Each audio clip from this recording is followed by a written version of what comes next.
Hello and welcome back to another video, and today we're going to be looking into how you can add leading zeros in Microsoft Excel.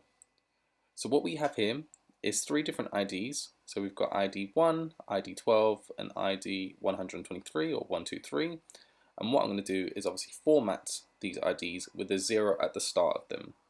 So in order to do that, what I'm going to do is do equals text, select the value, and I'm going to do double quotes and then 0, 0 and then double quotes, and that should now give me my leading 0.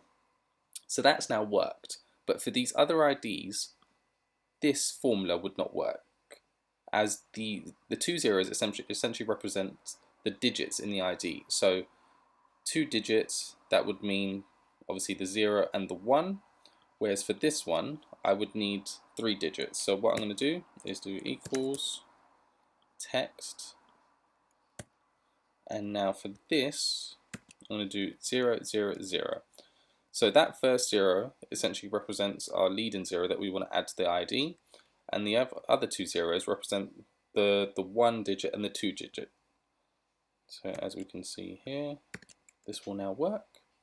So 1, 2, and then we've got the leading 0. So if I drag this down, we'll now see how it doesn't work unless I change it. So we can see here, because I haven't added the extra 0 for the 3 digits, it's just come back as 1, 2, 3.